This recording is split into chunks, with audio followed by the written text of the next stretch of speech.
We'll go to Bobby Thompson first. Hey, Kevin, how are you? I'm doing great. How are you? I'm doing well. Thank you for asking. First, I want to say congratulations making it to the Super Bowl and congratulations on being named the head coach of the Minnesota Vikings. I have a two-part question for you. My first question is, how has coaching with Sean McVay made you a better coach? And with this being your last game with the Rams, what are you feeling? Well, first and foremost, I'm feeling incredibly, humbled for the opportunity that's going to be ahead of me. But at the same time, it is I can't tell you how much I've enjoyed the process of coming here to learning all about our coaches here, our players here, everybody in the support staff. What's been put together here from a culture standpoint and just the human beings that you encounter every single day, it makes this place very special. So it's something that I've really, really tried to embrace and absorb, because it's something I'd love to try to recreate. And really, I think what it does is it allows, the best of each and every person in the building to come out. There's an incredible support structure and growth opportunities for everybody on a daily basis that it's hard to really put into words. You just have to experience it, feel what it's like to go through a day here with everybody in this organization. As far as Sean goes, it's really something that I've thought long and hard about, because when you go through the interview process, you realize very quickly, your football philosophy, your makeup, your hope in building a culture elsewhere is really centered around so many of the things that I've learned in these 2 years with Sean. I obviously knew him before coming to coach for the Rams, and always just watched that process in 2017 when he got started from afar, but always observing, any way I could to really watch how he was able to get in and build and change a culture here that is really compounded to the point now where the way it sustains, the way the players have ownership of their culture, their football philosophy, how they want to play, how they want to operate on a daily basis. So much of it is built by Sean. It's all built by Sean. And I know all of us coaches work so hard on a daily basis for him and for our players to help maintain that. And I think that gets set up over time, but I think the principles of it are true. And it'll be very, very important to me to make sure I can try to have some folks with me that'll help do that. All right, next we'll go to Susie Colbert. Hey, Coach. Hey, Susie. We had you guys 3 times on Monday night this season, and each time, Sean talked about Matthew's calmness, whether it was through injuries, new additions, COVID. There's this whole narrative about Joe Burrow being Joe Cool. Can you kind of take us inside that same type of that cool you've seen from Matthew? Yeah, he's just it really is unbelievable when you get to be around him. Really from day one, after we make the trade and Matthew's able to come in to the building and start being around not only us, not only myself, but really everybody throughout the building. I've talked about this a lot this year. About his impact on everybody in our organization. Obviously, the players on our offense feel it the most, but I think if you ask some of our, defensive guys or special teams guys, the other leadership, people we have on our team, they would tell you the same thing, that he's had a positive impact on everybody in this organization, and he's done it on a daily basis with the ultra consistency that can come across sometimes kind of as that cool, calm, and collected guy. But the best part about it, Susie, is he's just being himself, and he's so comfortable in his own skin. He's so comfortable being Matthew Stafford that he just gets to operate every single day, doing that, which allows him to be the best possible leader of our team, best possible player that I could coach from a standpoint of getting the most out of him. But he's also made me a better coach by just being around him. So it's hard for me to really put into words just how much he's impacted our team and myself personally. But I'm just so excited for him to have this opportunity on Sunday. He's worked so hard. He's playing really well through the playoffs and really been our leader throughout the whole season. And we wouldn't want to have anybody else leading us out there on Sunday. All right, next we'll go to Andrew Kramer, the Star Tribune. Hey, Kevin, thank you so much for doing this. Hey, how are you? I'm doing well, doing very well. Thanks for asking. I just wanted to ask you, Sean has joked about, the good problem of having to replace you guys as you get head coaching jobs elsewhere and just the staffs. And with you talking about compartmentalizing things, how has that gone in this process? Have you found it any easier or more difficult than you thought it might be? Definitely more difficult. Just when you get to this point, you want to put everything you have, just like you have all season long, into the game plan, pour into the players, pour into the other coaches, just so when that ball gets kicked off on Sunday, that we've done everything we possibly could to allow our players to go out and feel confident, feel like their preparation can give them the ability to go out and play with a quieted mind and be at their best, because that's what our guys have done all season long. And we've trusted our process. We've trusted our ability to communicate leading up to these games, as far as communicating a plan to the players and then watching them, obviously take ownership of that and then go execute on Sundays all season long. But as far as just compartmentalizing everything, you also want to make sure that you're going to get off to a great start in whatever opportunity may be ahead. So there's always, you never feel like there's enough hours in the day.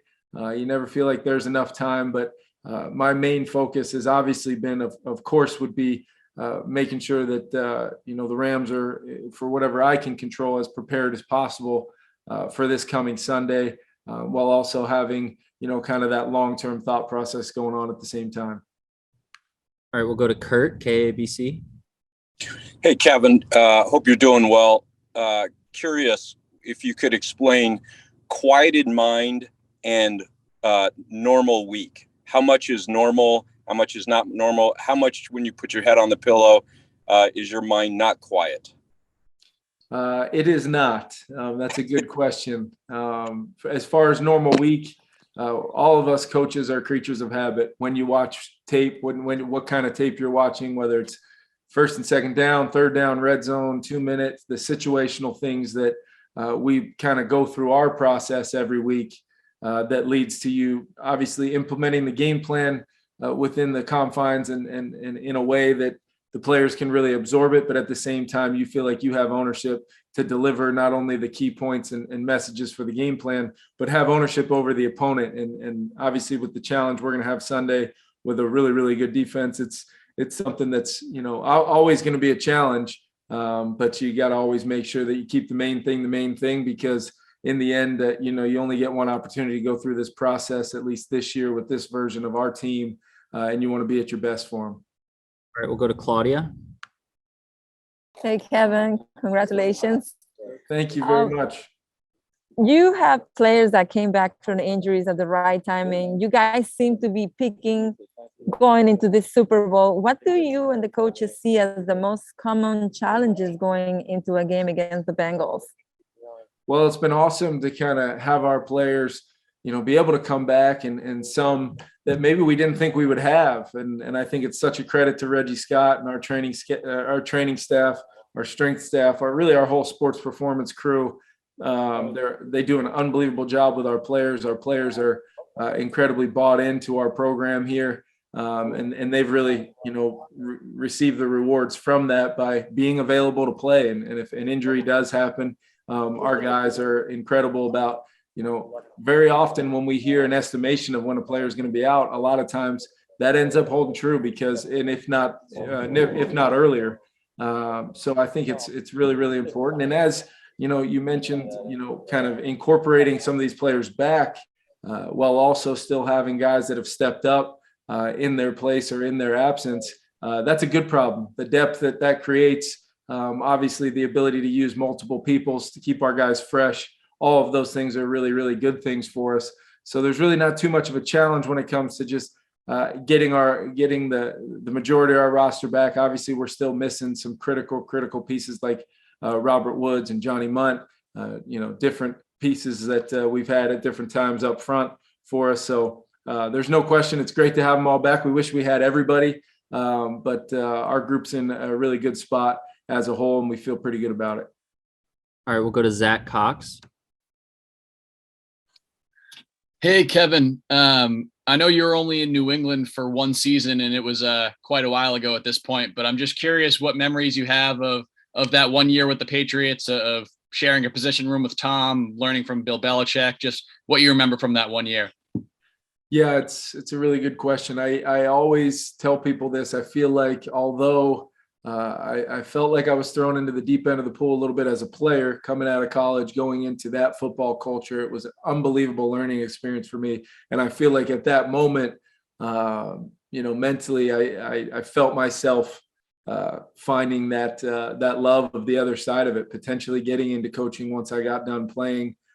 Just the process, the detail, the unbelievable focus of our team and our coaching staff. And it all starts at the top with Coach Belichick. The ability to week in and week out prepare a football team for how they're going to go about going out and trying to win a football game against different opponents and different challenges, because every single week in this league, it is really hard to win football games, and able to center the focus of the team in all three phases to go out and really execute game plans week in and week out, short week, long week, coming off a bye, whatever it was. I just have so much admiration and respect for what Coach Belichick's been able to do there over such a long period of time, and just the unbelievable players over that time that have played with such consistency. And I think it's a credit to not only Coach Belichick, but all the coaches, great coaches that have gone through there as well. All right, next we'll go to Justin Rogers. Hey, Kevin, I was, I guess, a little taken back by your bio as I was reading it this week, just the amount of organizations you played for and have coached for, and kind of the crisscrossing across the country several times. And I'm sure the airline mileage is nice one time for vacation, but I'm just wondering the personal toll, I guess, of something like that. I know it's common at some level at the NFL, but just the challenges with family and some of the maybe instability of the career. And then maybe on the lighter side, what was your favorite moment from those 5 days you had in Detroit in 2009? Oh, that's really great. Well, I can tell you, you mentioned it. Us coaches were, you just want to get to the next place and meet your team and coaches and kind of, start figuring out what your daily process is going to be like in a new place. So we're always, kind of, you hate to say it, but you've got to be ready to be on to the next and be at your best, because that's just what our profession is. You take a lot from the experiences that you have, and continue to grow and progress and move forward, because that's the whole point of this, and being exposed to some unbelievable people when it comes to leadership, players, all those things. But you mentioned family, and it's hard to even put into words the sacrifice they make. Not only just, kids and schools, and luckily my kids through the majority of that journey, especially in the coaching profession, have been real young, and they just look at it as another fun adventure. But my wife, who I was married to, we got married while I was still a player, watching her make the transition from being a player's wife to a coach's wife, they're two totally different things. And you always wonder, just how crazy she is to want to, to want to be in love with somebody like me. And the best part about it is she's the strongest person I know. She's my rock. She's the rock of our family, and really makes it seem like we could accomplish anything because of her willingness to always be able to sustain and be the light of our family. So selfishly, it allows me to want to push the limits and take on new challenges. But in the back of your mind, you're always aware of that, that stress on the family. And it's something that you talk about and you're aware of, and you have your mind on it at all times, because there's nothing more important. All right, next we'll go to Joshua Lindsenberg. Hey, Kevin, how you doing? Doing well, Josh. How are you? I'm all right. So I wanted to ask you about OBJ and how he's developed so far since he's arrived at your team. Just talk about how proud you are of his efforts since he's joined the Rams. Well, I think that's a great question, and it's a huge story of our team this year. When you think about, obviously we go out and get Matthew, and we have a really clear-cut picture of what we want to be offensively and what we're going to build throughout the year. And then obviously we make some changes. We have the critical injury to Robert Woods. I don't think people just quite understand just how much of, a heart and soul member of our offense that Robert really is. And Odell actually, his first practice here in Thousand Oaks was the same day Robert was injured in practice. And by no stretch was that ever part of the plan that there would be, a replacement feel to Odell for Robert Woods. No, nor can you replace somebody like Robert Woods. But to answer your question, I give Odell so much credit. He's been such a joy to be around. I said it earlier this week that I think the greatest thing for me has been learning about the person. He's an unbelievable person. His teammates love him. And then also he loves football. And when you're as talented as Odell is, you love football and your teammates love being around you. In our culture here, you got a great chance for success because everything else will take care of itself with those type of traits and in this situation here. But in the end, it was up to Odell to really come in and do all that. So he deserves all the credit. I think our guys around him on the offense, the rest of our coaching staff that, would say that Odell deserves all the credit for buying in and being a critical factor in our success, from the time he got here. All right, we got time for one or two more, so let's go to Alex Hutton. Hi, Coach. One thing I'm curious about. How you doing? Good.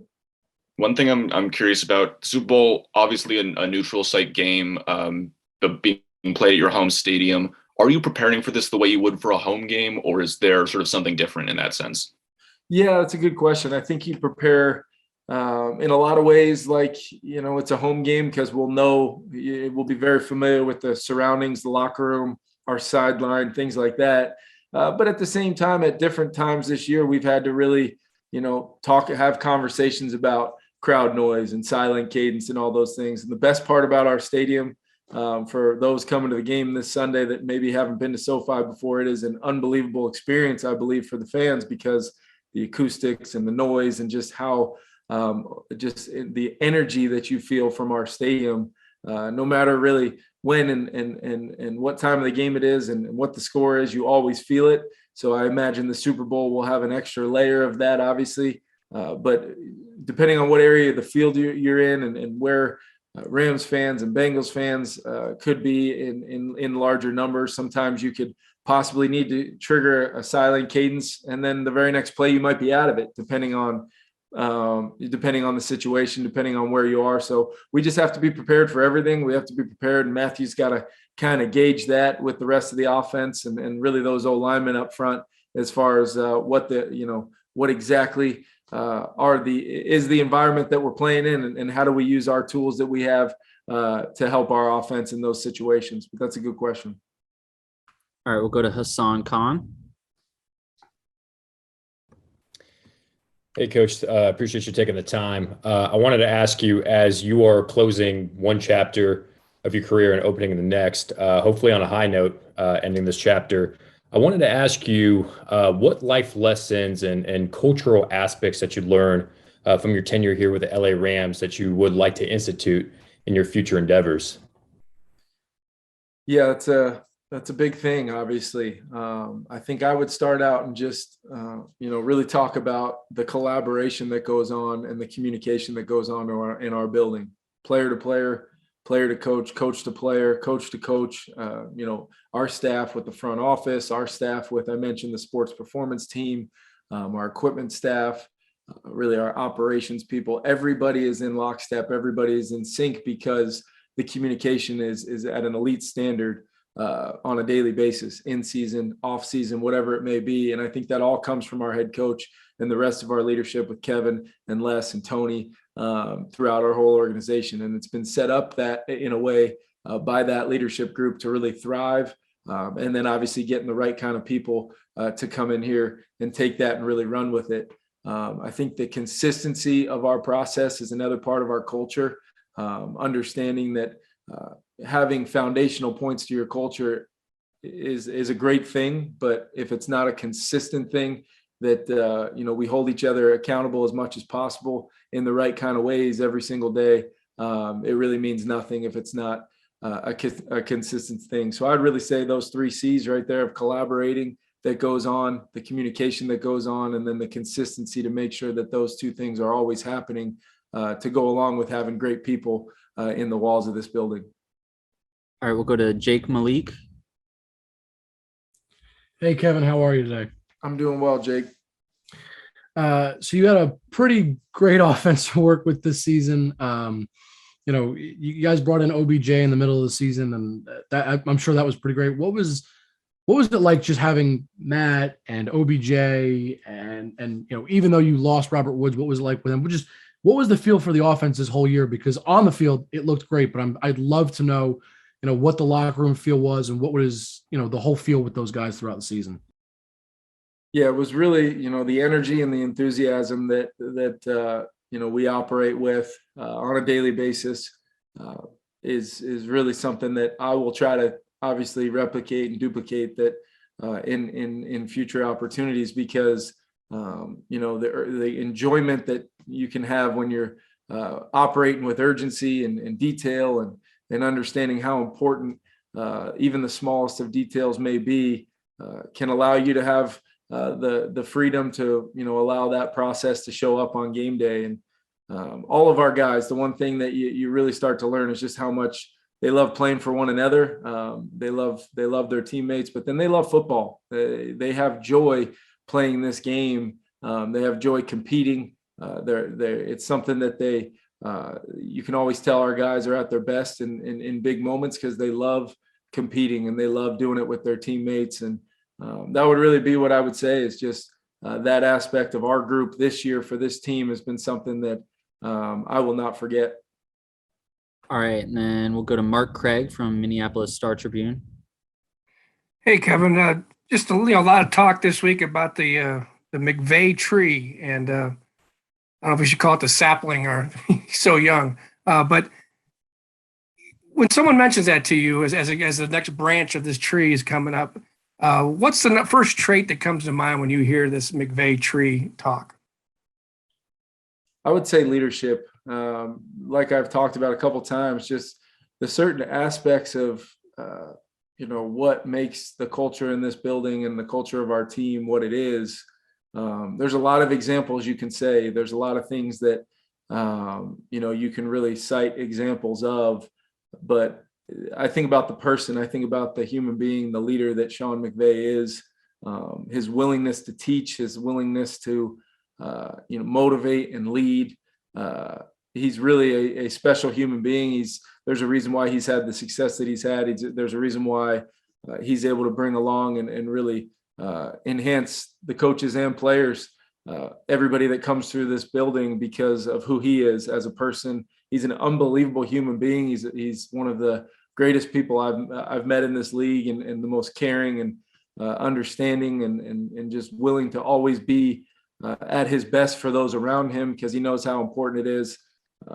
Being associated with that is a really special thing for me. So if it's a tree, whatever it is, I'm honored to be a part of it. And I hope people that really hear what I'm saying when I say that it's a special thing to have coached for him and had the opportunity to learn from him over these last 2 years like I've had. All right, guys, that's all we have time for today. I appreciate your time, Kevin, and I appreciate all the questions. Yeah, thank you guys very much.